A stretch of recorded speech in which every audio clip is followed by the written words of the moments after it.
Hello, everybody. This is Joseph P. Farrell with news and views from the Nefarium on Thursday, May 23rd, 2024.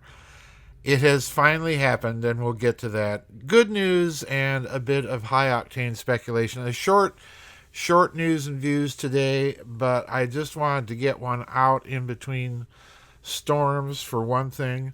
Just a reminder for the housekeeping tomorrow, we do have the vid chat scheduled. I am going to try and go through with that vid chat. However, I'm moving the time up to 1 p.m. We're still in this, I'm sure as you've been paying attention to the news and watching storm after storm after storm slam into the Midwest and the Plain States, Iowa, Texas, Oklahoma, Colorado. If you have been following the weather, you'll know what we're in the middle of here, and I do appreciate everybody's good thoughts and certainly your patience, because it has made things just virtually impossible to establish any sort of routine schedule. We keep getting slammed every time I try and schedule something. So anyway, I have a story that a bunch of you have sent me, and we can all ring the bells.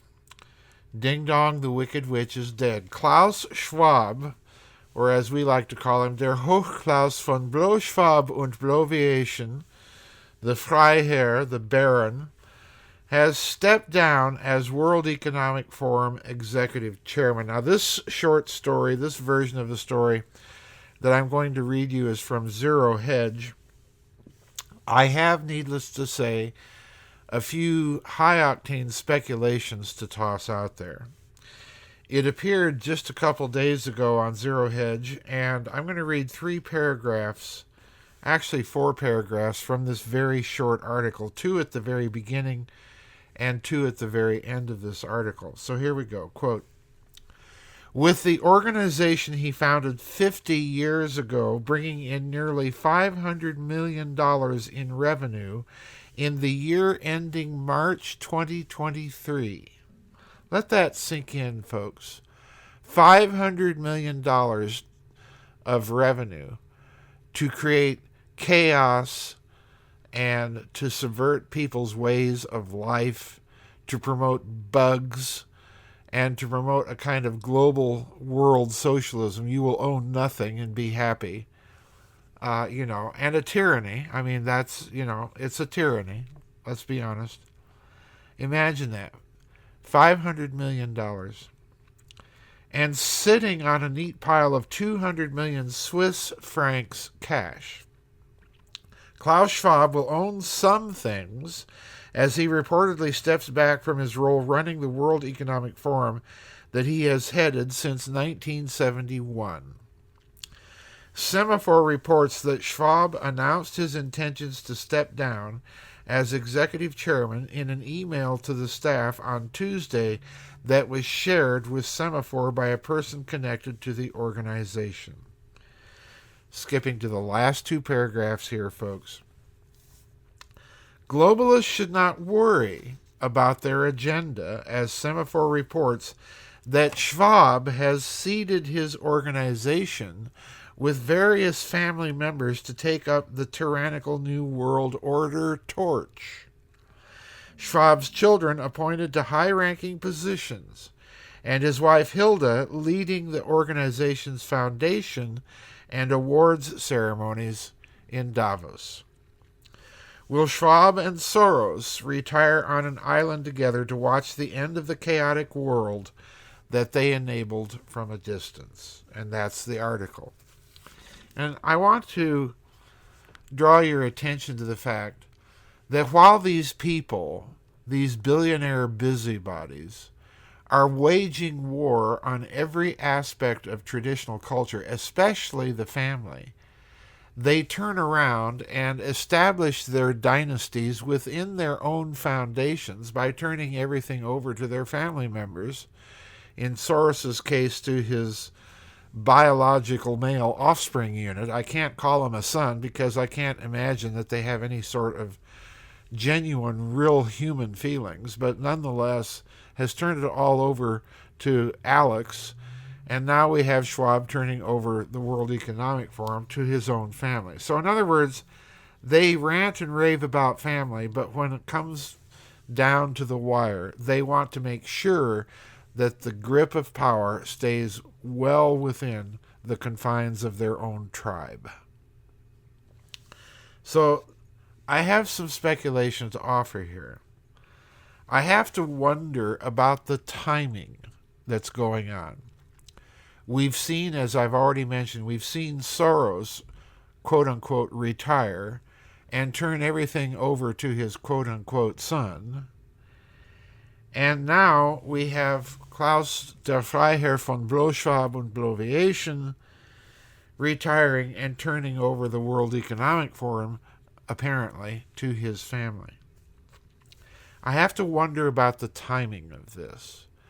Because if you've been following everything lately, especially vis-a-vis Russia and the Ukraine war, and now apparently even the Western intelligence services admitting that they are facing an increase of Russian intelligence covert activity and perhaps even sabotage within their countries, I have to wonder if this is not in preparation of taking themselves out of the crosshairs of Russian wet works operations.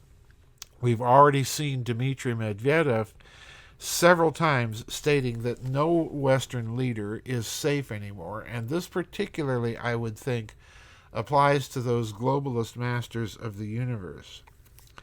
There's another reason then that they might be taking these opportunities to retire, and that is, as we've seen, the rise of all of these cultural and political populist movements, not only throughout Europe, but now in North America and Canada and the United States, to a lesser extent in Mexico and so on. But nonetheless, it's there.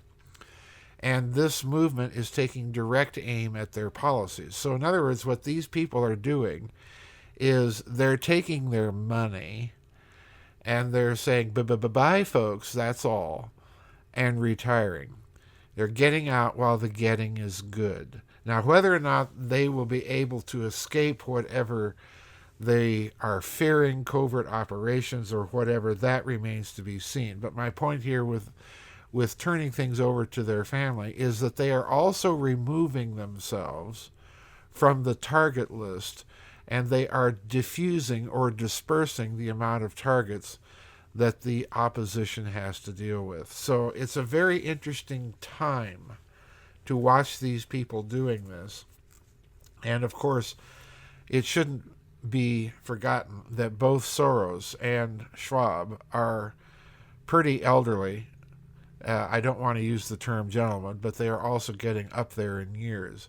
So the other possibility that we have to look at here is the possibility that they've literally been told by their own family members, perhaps, to leave the center of the stage and turn it over to somebody else.